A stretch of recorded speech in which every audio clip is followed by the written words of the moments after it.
Continuous improvement comes in lots of different flavors and styles. I'm Bella Engelbach, and I'm inviting you to journey with me to the edges of lean. Episode 112, Continuous Improvement and Your Legacy, with Jann Freed. Have you ever thought about your legacy? Jann Freed says that whether we think about it or not, we are creating our legacies every day. She has written a book about creating and leaving behind a powerful and meaningful legacy, and joined me at the edges of lean to help all of us be more intentional about the legacies we are creating. Her new book is Breadcrumb Legacy. Jann Freed, welcome to the edges of lean. Thank you. I'm honored to be here, Bella. It's a pleasure to have you here today. Hey, Jann, can you tell us a little bit about yourself and especially a little of your life story? How did you get to do what you're doing today? Well, I call myself a recovering academic.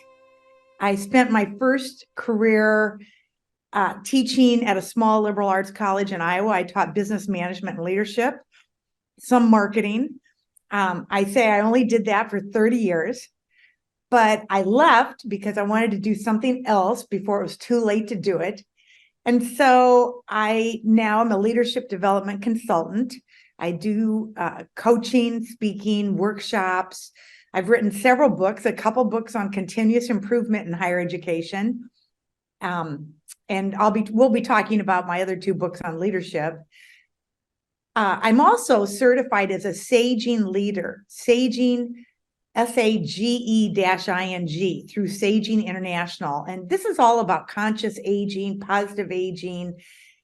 And I just find it fascinating. I kind of jumped into this, about 2008, as baby boomers were starting to leave the workplace. And now they're leaving the workplace in droves, And so that's another area that I find fascinating. So I would say that, I'm very excited about what I do to help people improve.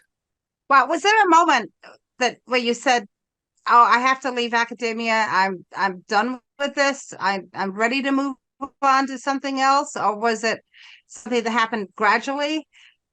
I would say it happened gradually. The more I got into saging work or conscious aging, the more I realized, we're all aging, we're all getting older. Wisdom doesn't naturally come. We have to work at that. And for me, the major decision point, I think I would say, is I had to drive an hour each way to get to my job. And so when I say an hour, I mean, I'm driving 100 miles a day. And I have 3 grown sons, and when they were seniors in college, I have twins. And when they were seniors, all my kids were going to be done with college. And my husband and I thought, if I'm going to take a risk, now's the time to do it. And so I just kind of naturally transitioned into more of this consulting leadership work, where now I don't have to commute 100 miles a day, and I don't have to grade papers every weekend, although I did teach a graduate leadership course for the University of Iowa for 10 years. But after COVID, a lot of those courses, they were elective, and they just got dropped because colleges are now trying to, cut budget. So I think it was a gradual transition. I was thinking about it for a long time. It's very hard to leave a tenured position. I had an endowed chair, which I was honored to hold. It's a very secure job, and I loved it. I loved it once I got there. But so anyway, that's my story. That's interesting. So I'd love to hear more about the saging leadership. And it's just fascinating to me, because one of the things that, is obvious to a lot of us, especially to women, is we're actually not supposed to get old, right? That we're supposed to be as young as possible for as long as possible. Right. But as you say, it's happening to everybody. We're all getting older. We're getting more experiences. Our lives are changing. Our families are changing. All of that's happening. How did you discover that, and what really grabbed you when you started to learn about it? In 1992, I met a professor at the University of Illinois, Chicago, and he changed my life, Dr. Burak, Elmer Burak. And he changed my life. And he became a professional mentor. And he said to me, Jann, check into this organization. And at that time, it was called the Saging Guild, but they've recently changed their name, Saging International. And for your listeners, I would encourage them to go to sage-ing.org. And that's the website. It really changed my life. And he said, Jann, baby boomers are not going to know what to do with themselves.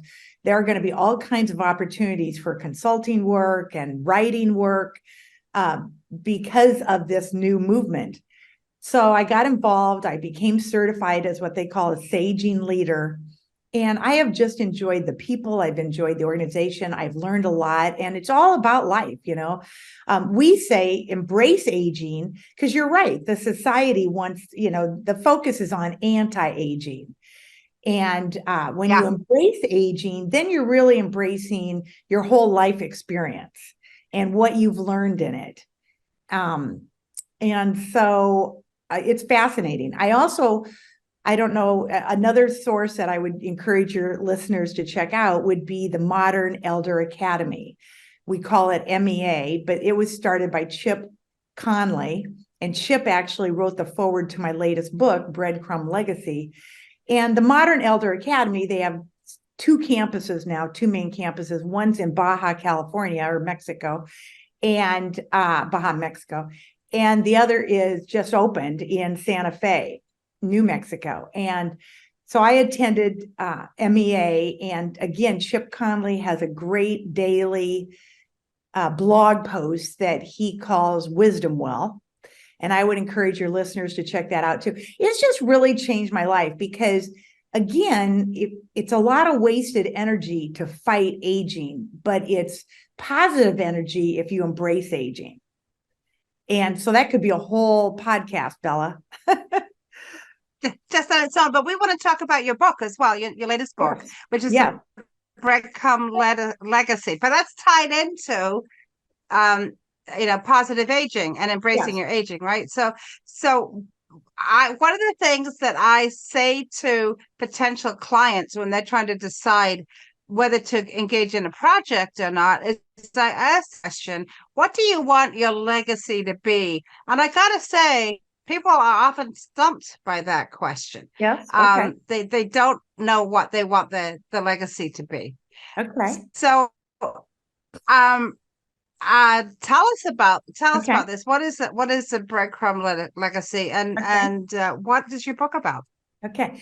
Well, I'm going to tell you how it evolved because, again, it was a gradual process. It didn't happen overnight. I started a book. Oh gosh, I started research. I didn't know if it was going to be a book, but I started research in 2004, and out of that research, I was still full-time teaching. I developed a leadership course out of that research. And then when I left my full-time teaching job, I really had time to dive into that book. And that book is called Leading with Wisdom, Sage Advice from 100 Experts. And I interviewed some of the top thought leaders in the field of leadership. I was able to, some of these people are no longer living, but I was able to interview Warren Bennis, Margaret Wheatley, Sally Helgeson, Parker Palmer. I mean, the list goes on. Marshall Goldsmith. And so and out of those interviews, I actually interviewed more than 100 people, but my editor liked 100. And out of those interviews then came this book, Leading with Wisdom. And each chapter became was one of the themes that emerged from the research, qualitative research. And one of the themes that emerged was leaders live their legacy. And out of that book, I started doing workshops. And one of the workshops I had, I titled Leadership Legacy, how to live your leadership legacy. And I would ask leaders, when do you leave your legacy? And people would say, well, when we leave. I'd say, well, we'll leave what? Well, when we leave a job, when we retire, yes.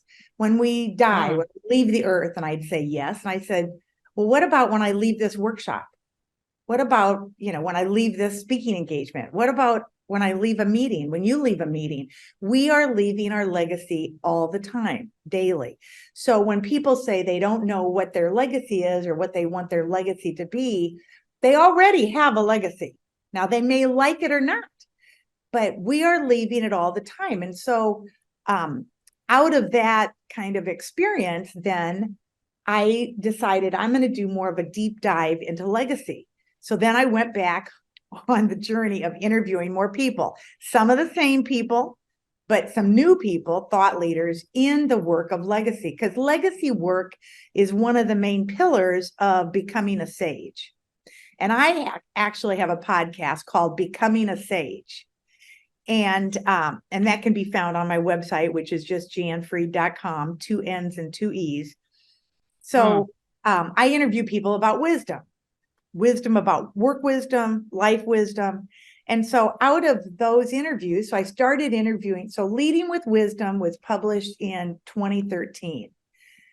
And then I would say about 2017, 2018, I started doing more interviews, interviewing people.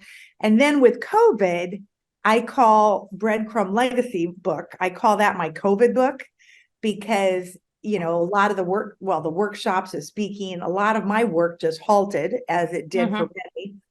And so I just dove, I went headfirst into this research. And so Breadcrumb Legacy, How Great Leaders Live a Life Worth Remembering, was published by Routledge just this past January, 2023. And so what's interesting is Breadcrumb Legacy is all about, it's what are the components of living a life worth remembering? And I constantly emphasize the fact that we are leaving our legacy in bite-sized pieces, in breadcrumbs every day, and they accumulate. And a legacy can be good, it can be bad, and it can be lost overnight. But when we think, like I was doing a workshop recently where I had a leader ask me, he said, well, he didn't really ask, well, I guess he did ask me, he made a comment, and then he asked, he said, well, don't you find thinking about your legacy on a daily basis, don't you find that self-centered? Isn't that, thinking about yourself too much? And I said, well, let's replace the word legacy with impact or influence. What kind of impact are you having on others on a daily basis? What kind of influence? And when you look at it like that, I don't think that's self-centered, because we are impacting others and it may not be positive. So I look at Breadcrumb Legacy as kind of a moral compass to keep us, on the right path, so that we think before we speak, or that we think before we act, that we really are thinking about the impact we are having on others. So it's not about the giant thing that you did. It's not about, No. Andrew Carnegie's libraries. No. Type of thing. As no, it could be, right? But it's about it could moments. Yes, it's about moments. It's about living. It's about how are you living your life on a daily basis. And these breadcrumbs do accumulate. So in the end, it could be something big. Like, I was reading something the other day where I can't remember where this was, but it was in the New York Times, where this man on the East Coast in a town of about 5,000 lived in a trailer. People knew him, but a lot of people didn't know what he did, but people knew him. And he had a friend, if I remember right, this was just about a week ago. I think I saw this, yeah. Yeah, who years ago said, and this man had no family members. I can't remember, he might have been divorced, but I don't think he had children. And so he didn't have family members. And his friend said, well, why don't you leave your, assets? And the friend didn't know how many assets he had, but he said, why don't you leave it to something that you believe in? Because, in the end, we're not going to live forever. And when he died, it was something like $3 million, and he left it all to this town. And the town was, first of all, they were all shocked. They had no idea he had those kinds of assets. And then secondly, they were saying how it's going to enable them to do all kinds of big things, big projects that they, before he left the money, they were only dreams. So, again, you never know. And that clearly that man accumulated, and it adds up, compound, the whole idea of compounding your money. Yeah. Yeah, but you're talking about compound interest on your actions and how you make people feel and Yeah. how you lead. Right. Mm-hmm. Yep, I am. Yep, you're So exactly can you give right. us an example, Jan, of something that in a breadcrumb legacy the leader has created? Okay. Well, I think any kind of small action that kind of makes a big impact. Okay. And I will say that in my book, Breadcrumb Legacy, at the end of each chapter, I have what I call breadcrumb ingredients for implementing the chapter concepts. Okay. So the chapter headings, I have one chapter's on relationships, another chapter's on death. I will say that I've been fortunate to have 2 TEDx talks, and they can be found on YouTube. One's called Embracing Death, and the other one's called Becoming a Nobody. And so one chapter in the book's on death, and another chapter, Becoming a Nobody, is all about ego, controlling your ego, because so much of bad behavior is when the ego takes over. So, but I'll just give you a personal example about how I left a breadcrumb legacy, or one of my small actions. So when I knew that I was going to be leaving my full-time teaching job, I had been there 34 years. That was more than half of my life at the time. And it was really my family, and it was going to be very difficult.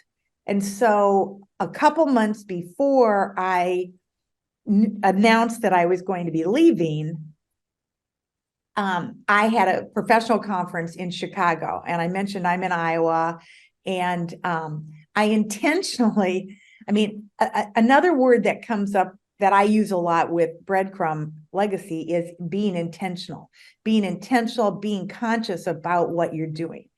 So I had a conference in Chicago, and I was actually president of the organization at that time, which means that they would pay for all my expenses. But I decided I would rather take, we have a mega, I don't know if it's still in operation actually, but we had a mega bus. So it was Yeah, it was a direct route from Des Moines. $1 each way or something. Yeah. So, well, at the time, truly, it was like, I don't know, I think round trip cost me less than $20.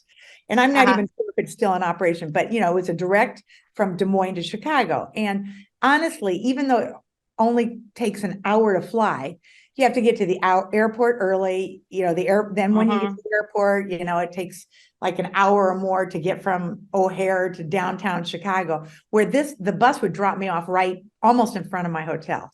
I didn't even need a taxi. So I intentionally took the bus because I wanted to work on a project. And anymore, when you're flying, you're so crammed into these seats that, so I was able to spread out in this bus. And my project was, one of my hobbies is I make postcards. And on postcards, I have like quotes of others, some of my quotes, some of the quotes are like, and some statement cards. So I took a variety of my postcards, and I took the staff directory from my college, and I intentionally wrote thank you notes to people for specific things that they have helped me with. Okay. And I think I wrote 110 thank you notes going to and from Chicago. And then when I got back, I didn't mention I was leaving. I just wanted to say, I just wanted to thank you for this. Or, when you did that for me, that really meant a lot or saved me a lot of time. And then when I got back, we have what we call, campus mail, where it doesn't cost you, you just drop it and then So everything's delivered on campus free. So I delivered all these notes. All right. And, people were thanking me right and left. I only had one person say to me, "Are you okay? Is everything okay?" Kind of Ah, like I'm dying, right? And I said, "No, everything's fine. I just want to thank you, And so I was getting all kinds of nice. And then it was about a month and a half later that I announced that I was leaving. And then people were coming up to me. Now I get it. Now I understand. But I wanted to thank people for what they had done without them knowing I was leaving. Okay. mm, And, I wanted that to be part of my legacy. I wanted that to be, I was very intentional about what I said, what I hand wrote all these, and I wanted to be very intentional. And I think people still remember that, So, and whether they do or they don't, it doesn't matter. That was part of what I wanted to leave.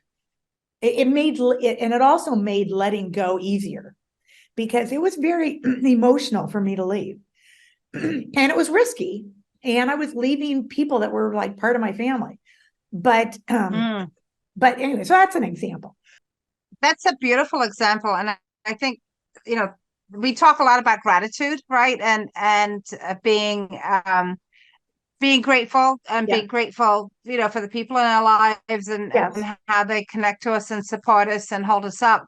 Yeah. But that is just a beautiful, deliberate act of gratitude. And what I love about that, Jann, is, as you said, you don't know if people remember it or they don't remember it, if they connect it to you leaving or if they don't connect it to you leaving.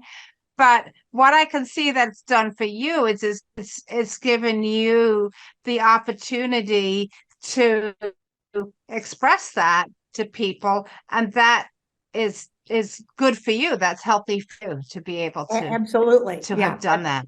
Yeah, that's a good way to connect the dots, Bella. Yes, thank you. And I will say, the book is full of all kinds of examples. So when I was interviewing people, I would probe them for examples. So the book's full of, totally very practical, full of examples. I want to connect this for a minute to lean into continuous improvement work, because we talk Okay. about in lean, we talk about leader standard work. And so these are things that leaders develop as a result of understanding what their organization needs, where they need to be, who they need to talk to, how they need to get information to and from the organization. And it seems to me that when a leader has a good standard work that helps them, connect with the people in the organization, helps them hear what's happening in the organization, helps them provide strategic goals to the organization in a way that the organization understands them and is able to act on them. That's creating a legacy, right? It's not what they do on the last day. It's what they're doing every day that they are actually practicing their standard work, or when they decide that they need to change their standard work because some situation in the organization has changed. So so that eventually, well, if they do leave, the people will look back and say, "Oh yeah, I remember that, and I understand how that impacted the organization," which then gives them, as the next generation of leaders, the opportunity to do something similar or something even better. So that by doing that, by leaving those little breadcrumbs that this is how I behave, this is what I do, you're actually building the next generation of leaders. If, as you say, they're good breadcrumbs, right? Right. They have to be good breadcrumbs, but you're absolutely right. What trail are you leaving behind? And is it positive? Is it negative? And, it's not just what you do, but it's how you do it and how you communicate and what you're saying and what you're doing. Yeah. Yes. Yeah. So can we talk a little bit more about that, about the how? Sure. Yeah. Well, one So of the things go ahead. excuse me. So I mentioned earlier that I've written a couple books and co-authored a couple books on continuous improvement in higher education. I've written several articles, and I used to say that, continuous improvement, organizations don't improve unless people improve, because organizations are just groups of people. So really, continuous improvement is all about people improving. either improving how they work together. Again, concepts in continuous improvement that are important are things such as systems thinking. How are we working together, and how is a system working, and is it as efficient as possible, and how can we make it more efficient? But it's all about people. And so what's important, I think, in continuous improvement work is to really focus on the mindset and helping people understand that quality really is personal, that, how can we look at a better way to do things? And in fact, when I was involved in continuous improvement work, then continuous improvement, people think, well, it's the flavor of the day, it's the fad of the month, and I would say, well, let's not use, again, people would say, I don't like the concept of CQI or, QI or whatever you want to call it. I'd say, well, the initials of the day, right? Yeah, initials of the day, or lean, or, let's just call it getting better. Is there a better way to do this? How can you argue with getting better? What is wrong with getting better? Getting better as a person, improving the system, making it better for, end users. How can you argue with that? And so to me, continuous improvement, really, I like to emphasize the human aspect, because, there are people all along the way. In fact, I don't know if this was Deming or, but the famous quote where, usually people are not bad. People are stuck in bad systems. So how can you improve the system so that people can function in a better or healthier way? So that's how I tend to look at it. In fact, I focused on higher education, and I used to say that, we're supposed to be institutions of higher learning. So we need to be a learning organization. And the only way to become a learning organization is to help people learn how to work better together. So anyway, that's so interesting. Yeah. Yeah. No, I think that's really interesting, Jen. I mean, listeners to the podcast know that I came out of the pharmaceutical industry, which is loaded with scientists. And so one of the things that was always fascinating to me was that as soon as you took a scientist out of the lab, they would forget how to do science. So they would forget how to experiment to try to make things better. They was suddenly shifted into the idea that, okay, this is the way we're going to do it, and we're just going to do it this way, without understanding that it might have ramifications, that things are connected to other things, and people might not respond the way you expect them to respond, which are all things that we know how to do in science, quote unquote, but we don't know how to do once we're outside of the lab. And it's so fascinating to me that you say this about academia, that it's all about learning, right? So in the classroom or in the lab, it's about learning and how did the students learn and understand, different styles of pedagogy and so on and so forth. But it's really hard, and I've heard this from other people in academia, it's really hard to do learning as an organization, to be a learning organization, learning how to improve. And I think, and I'd love to know what you think about this, I think it's because ego gets in the way. I think you are absolutely right. Nope. And that's why my chapter is called Becoming a Nobody. But that's why, the ego, unless you learn to control the ego, a lot of your breadcrumbs probably are not very positive. And one thing about higher education, even though the focus is learning, faculty members in general don't like feedback. I mean, I'm generalizing, but faculty members are not very good about, performance appraisals or getting, faculty evaluations, or, a lot of faculty members are not open to, they're not very accepting of feedback, where I believe I would constantly have feedback mechanisms. Once students knew that there were no repercussions, like I really want to make this course the best course for them, they would give me all kinds of feedback. And you just have to really listen and be open to listening. And most of the time it's not threatening. They have good ideas. Like, have you ever thought about organizing the classroom this way? Or, but faculty, a lot of faculty are pretty closed to feedback. So that's a tough one.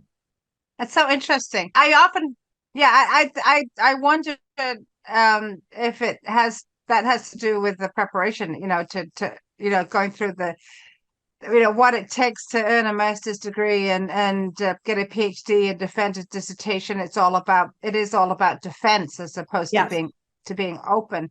That's a whole other podcast about that's another podcast. How could we train PhDs without making them so defensive?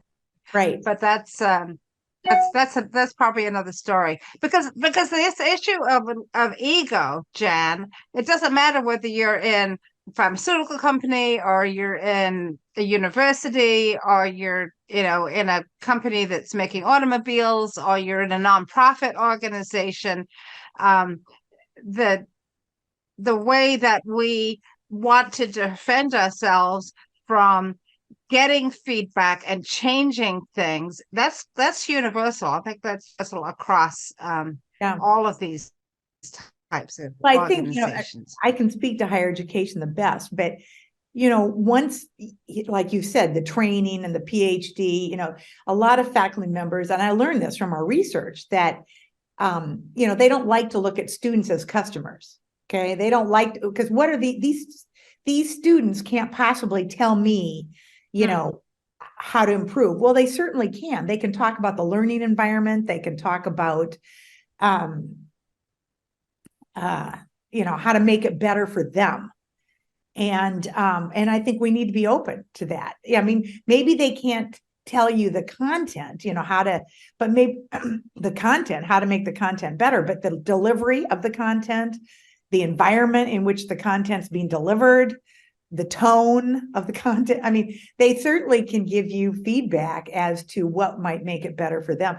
And what I would always find interesting because I also wrote co-authored a book on, it's called Shifting the Focus from Teaching to Learning. And I wrote that with Mary Huba, college assessment on college campuses. And we have, in that book, we published feedback mechanisms. But what I would find interesting is I would give using the same feedback tool to two different classes of the same content, same subject, but two different sections. And I would get different feedback from both of them.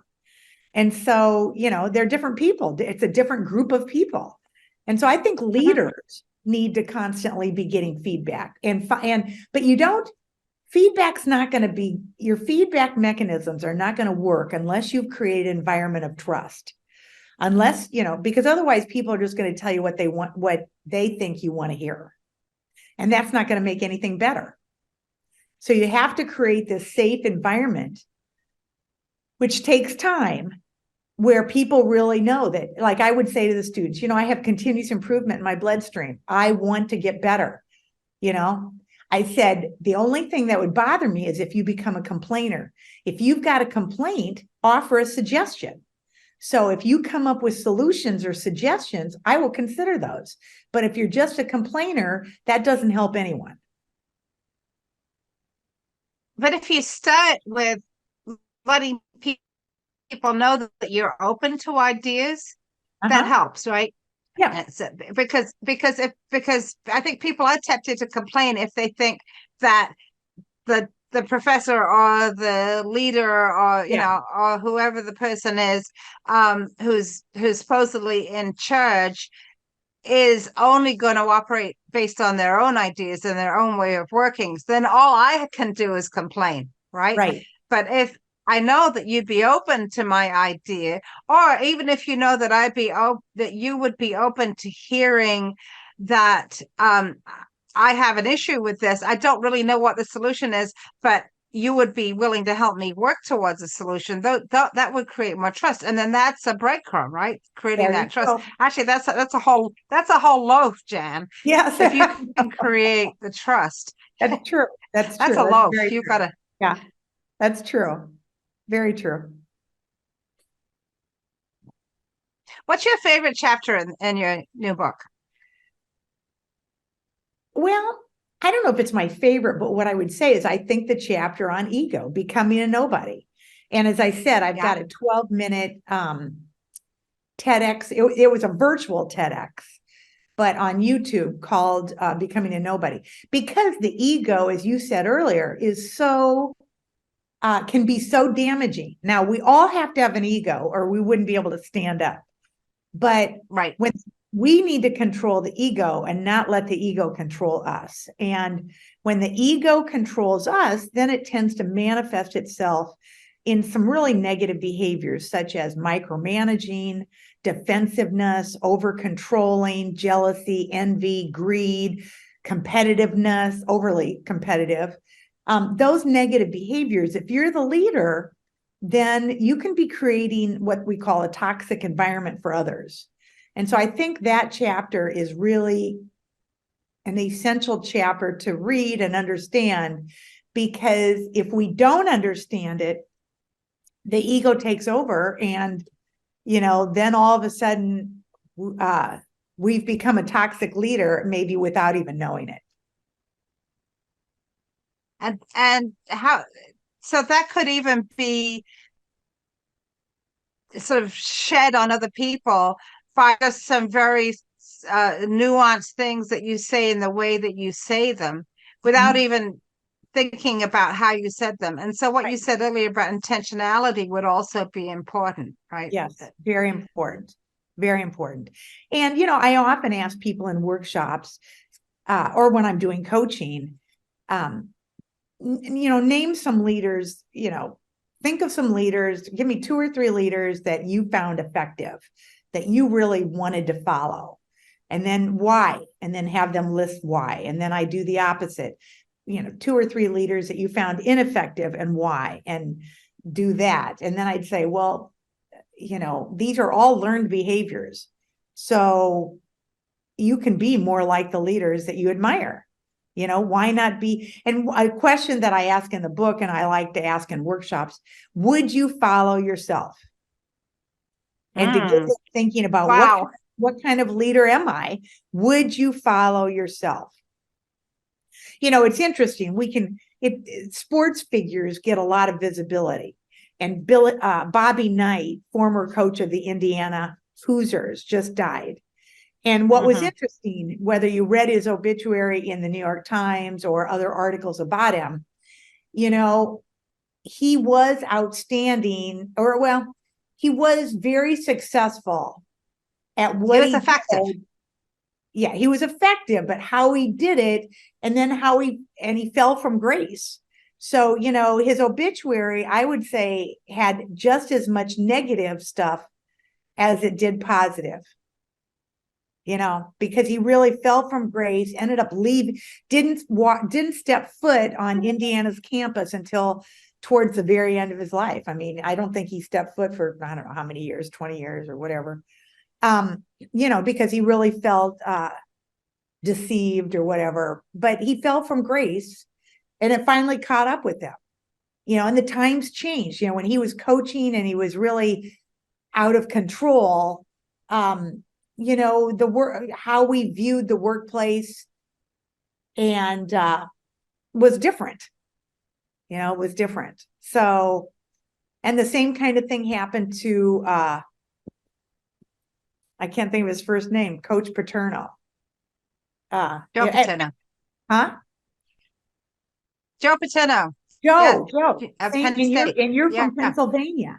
Same thing happened to him. I mean, I was a real Joe Paterno fan. I mean, I was really, and again, he fell from grace, and, it can happen overnight. And so I think regardless of what we did to make us successful, I think we can't stop thinking about the impact on others, and doing the right thing. Doing the right thing all the time, not just some of the time. Yeah. All the time. And I'm reminded, actually, Jann, of one of the very first podcasts I did, which was with someone who is a pilot, a former military pilot who now flies for a major airline. And I asked him, what do you do when you're flying and it's a beautiful day and you're just up there, it's beautiful, everything's wonderful and calm. And he says, what I'm doing is I'm always scanning the horizon for the little cloud that might be some type of trouble. And I think that was a very profound thing to say, because I don't think it's about like looking for trouble, but it's about that awareness of the environment that you're in and not letting your ego become the environment. And I think that's what happened to Bobby Knight and Joe Paterno, was that their ego became the environment that they lived in. Yep. That's excellent. And they didn't see what was happening. Yeah. Yeah, that's excellent. Yeah. Uh-huh. Because our ego wants to protect us. Our ego wants to say, you're right, you're not wrong, and you're right. So that's a good connection, Bella. Yeah. Jann, tell us once again how people can find you. Okay. Well, my website again is jannfreed.com, 2 N's and 2 E's. I'm active on LinkedIn, so they could find me on LinkedIn. I do have a monthly newsletter and a monthly podcast. So if they go to my website, there's a place to subscribe. And again, it's just, they would not get any more than 2 emails a month, usually 1. I said I have a monthly podcast, and my books can be found on Amazon. You can get a 20% discount, and there's a discount code on my website. Terrific. Yeah. So, I can be found lots of ways, but I would say my website and LinkedIn would be the best way. That's great. Hey, Jann, we've been talking about legacy. Yes. And about aging, but I want to ask you the question that I ask everyone, which is, what is your one piece of advice for a young person starting out? I think that my response would change depending on the times. Okay. But I think for right now, I would say to young people, understand that we all have to pay our dues. We all have to do things that we didn't want to do. We have to start somewhere. And because of my saging work, I think it's also important to respect your elders. I think it's easy to come out of college or come out of graduate school and think you know everything. And, there's so much to learn. And I would say, look for the people within the organization who have the experience, who have some wisdom, and take them to coffee and, make a coffee date and just, ask them for advice. I've kind of shifted my thinking based on some research recently that instead of asking for feedback, can you give me some feedback? People are more likely to give you advice. They may not give you honest feedback, but they'll give you honest advice. So what advice would you have for me as I start out in my career in this organization? Or, so I think just realize that we all have to pay our dues. And I also like to remind younger people that your job is to make your boss's job easier. And whatever that is, how can you make your boss's job easier? And then do that and then some. Wow, great advice. Okay. Thanks, Jann. Hey, Jann Freed, thank you so much for traveling with me to the edges of lean. Thank you very much for the invitation. I'm honored to be here. I've learned from you, Bella. I've learned from you. Well, I learned from you. So great conversation. This is Bella Engelbach, and I'd like to thank Jann Freed for being my guest at the Edges of Lean. What did you learn from this conversation? What ideas did it spark? What legacy are you leaving? We would love to hear from you. You can find Jann at jannfreed.com or on LinkedIn. Her book is Breadcrumb Legacy. Find me on LinkedIn or at leanforhumans.com or comment wherever you watch or listen. And check out my friends in the Lean Communicators community at leancommunicators.com, where you'll find lots of great new content every week. The Edges of Lean is written and produced by Bella Engelbach with support from Podcast Inc. This is a Lean for Humans production.